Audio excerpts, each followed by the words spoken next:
7 lakh plus shop all the way to bottom. And for that we are doing two things. Creating the digital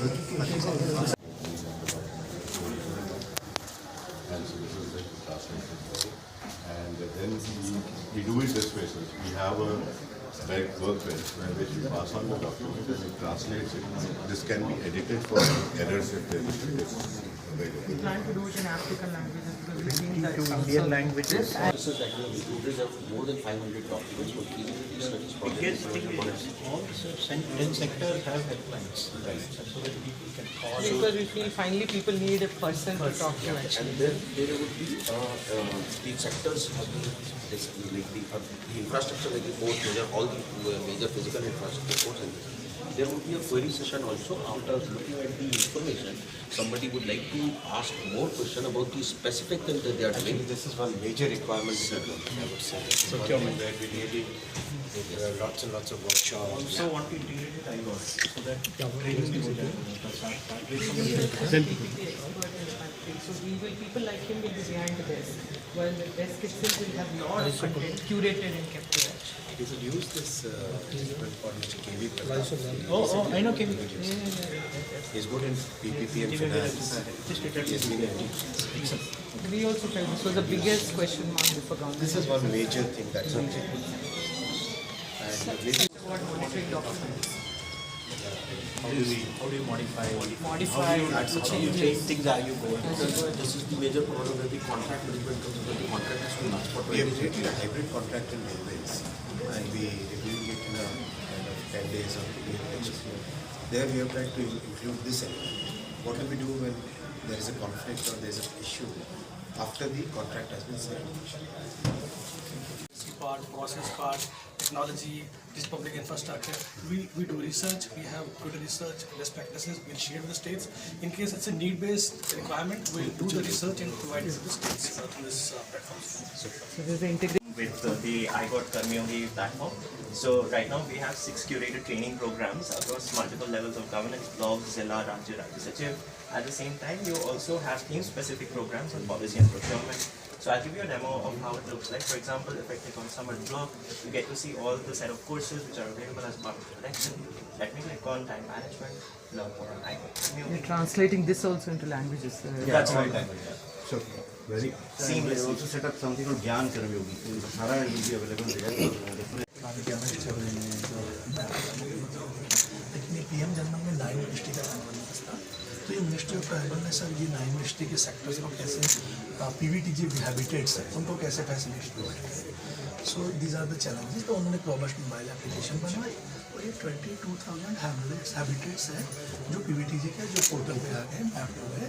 उनका एक robust question answer आ गया कि basic infrastructure की facility कहाँ है. हाँ है सर. हेल्थ सेंटर यस और नो. Mobile connectivity next. ये कन्वर्जेंस था 9 मिनिस्ट्री का. इसमें से एक मिनिस्ट्री सब स्टेट फॉर एग्जाम्पल हेल्थ कर लिया सर. ये उनका हेल्थ है. सो दीपा गुंजा की हेल्थ है, उसकी ये डिटेल आ गई. इसमें हेल्थ सेंटर अवेलेबल है. अब हमने एनालिसिस किया फिजिबिलिटी से more than 12 kilometre sub centre है, लेकिन एयर डिस्टेंस में 12 किलोमीटर एक्चुअल से 22 किलोमीटर. सो ये उन्होंने multi unit add idea, multi mobile unit health वालों ने. एवरी 15 डेज में यहाँ ये मोबाइल यूनिट आएगा और ऐसे विलेजेस हमने क्लस्टर से आइडेंटिफाई करें. ये 15 दिन में कहाँ पे विलेजेस पे जाएगा. और ये सर उनके प्रपोजल से. अब ये प्रपोजल ऑटोमेटिक से डायनेमिक आ रहे हैं. ये मिनिस्ट्री ऑफ हेल्थ के प्रपोजल है कि कहाँ गैप है, गैप ढूंढा, प्रपोजल डिसाइड किया. सेम रूरल डेवलपमेंट TMGSY की connectivity. Thank you. Very good.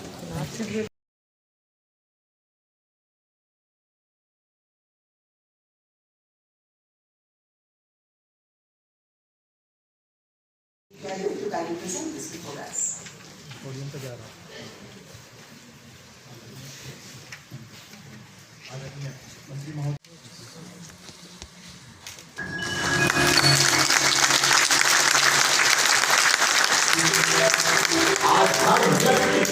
हर संस्था, हर संगठन को इस प्रण के साथ आगे बढ़ना है कि मैं जो कुछ भी करूंगा वो विकसित भारत के लिए होना चाहिए. नीति आयोग की नीति फॉर स्टेट्स प्लेटफॉर्म इस दिशा में एक महत्वपूर्ण कदम है. समय की मांग है कि whole of the government approach से चला जाए।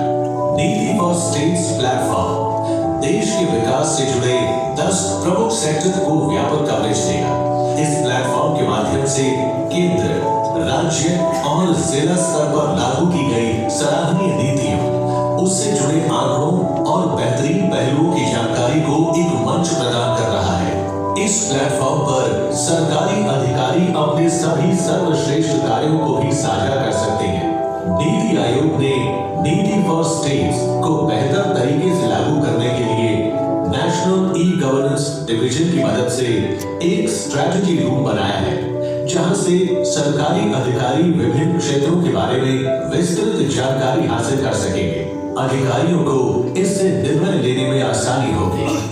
नीति फॉर स्टेट्स प्लेटफॉर्म पर आई गॉट कर्मयोगी और कैपेसिटी बिल्डिंग कमीशन के सहयोग से तैयार किया गया समर्थ नामक ऑनलाइन प्रशिक्षण मॉड्यूल्स भी उपलब्ध होंगे।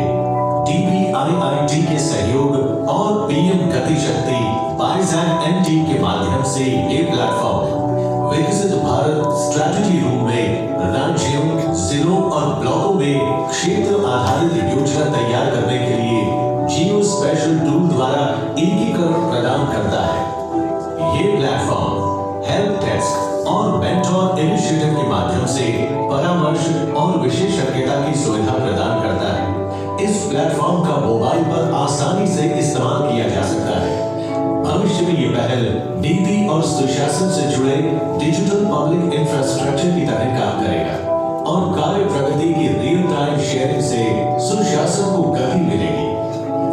आइए मिलकर भारत के विकास की नई कहानी लिखें। 2047 तक भारत को विकसित बनाने में अपना योगदान दें।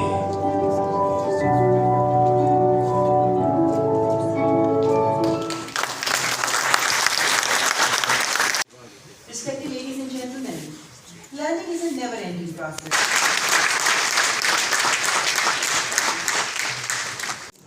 It is indeed a very heartening, very satisfying fact that today we have all the data collated. We have a platform which is available today where the best practices can be compared, can be seen, we can learn from that. And at the outset, I would like to congratulate Neeti for this excellent work done, for this superb integration work, and the way you have used technology, which is really worth praising. साथियों, जब राष्ट्र का निर्माण करना होता है, तो राष्ट्र निर्माण में हर तरह के काम को, हर व्यक्ति को, सभी को योगदान देना होता है।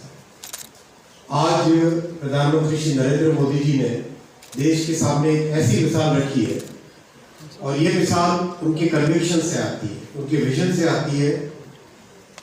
प्रधानमंत्री जी जब गुजरात की जिम्मेदारी संभालते थे मुख्यमंत्री के रोल में, तब भी उनका हमेशा फोकस रहता था कि राज्यों और केंद्र के बीच में एक पॉजिटिव, एक कंस्ट्रक्टिव, एक कोऑपरेटिव रिलेशनशिप होनी चाहिए। उनके कई ऐसे सुझाव होते थे जिन सुझावों से देश की नीति में भी, एक देश की पॉलिसी मेकिंग में भी एक बड़ा पॉजिटिव चेंज आता था। और आज जब देश की जिम्मेदारी संभालते हैं, तब उन्होंने हमेशा हर राज्य को, हर जिले को, हर ब्लॉक को, हर गांव को कैसे डेवलप करना है, उस पर फोकस किया।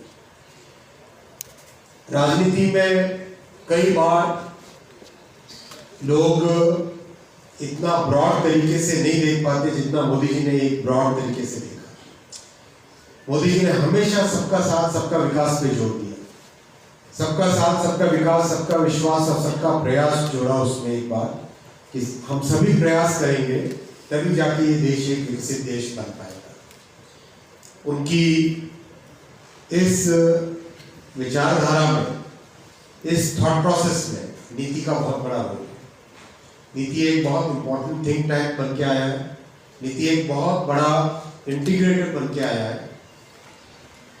एक फॉरवर्ड लुकिंग डॉक्यूमेंट बनाना हो, एक फॉरवर्ड लुकिंग विजन क्रिएट करना हो, लोगों के आइडियाज लेने हो।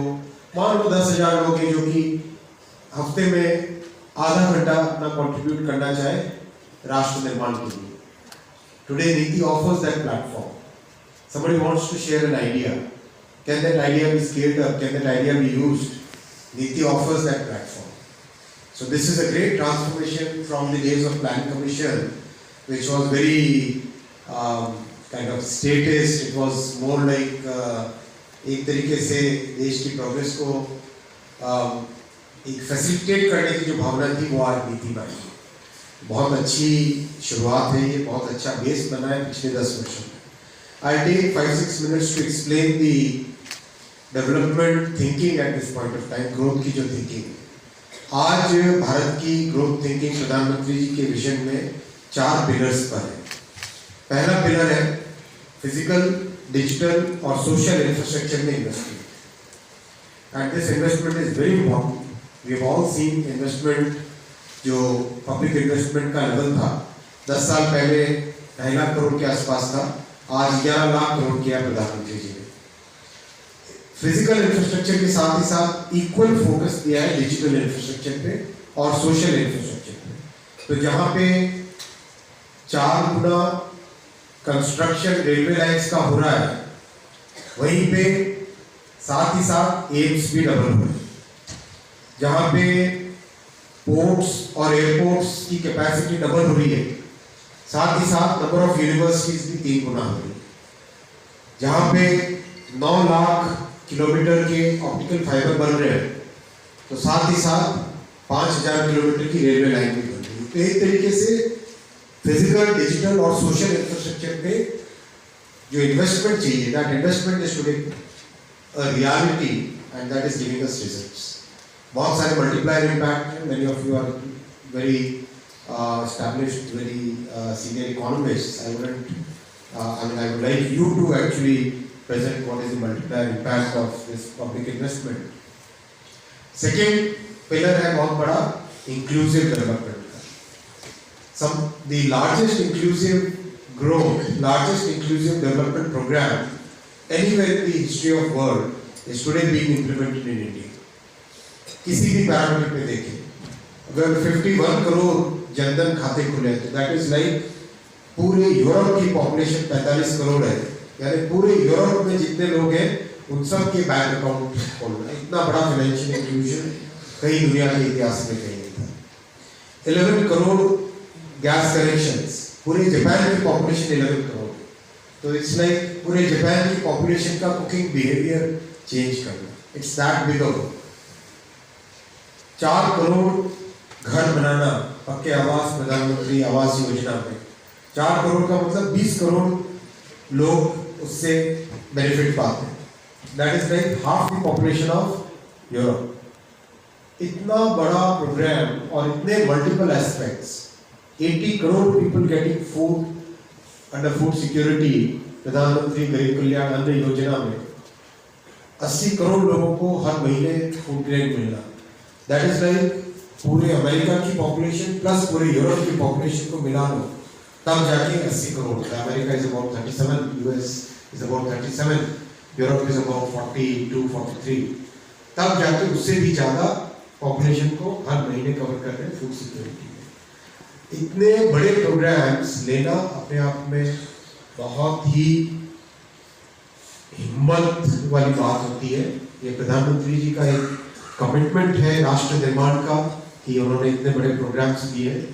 हम लोग बोलते हैं तो हम कहते हैं भागीरथी प्रयास है, भागीरथी प्रयास है. जिस तरह से हमारे इतिहास में है भागीरथ गंगा को लेके आए थे, उसी तरह से आज प्रधानमंत्री जी हर गांव तक नल से जल लेके जाने का काम कर रहे हैं. हर सेक्टर में इसी तरह के बड़े टारगेट्स लेना, गोल्स लेना बड़े, और गोल्स के पीछे काम करना, ये आज की गवर्नेंस है, प्रधानमंत्री श्री नरेंद्र मोदी जी की गवर्नेंस. तीसरा पिलर है मैन्युफैक्चरिंग. बहुत बड़ा फोकस है मैन्युफैक्चरिंग में, because manufacturing is a very big employment generating activity.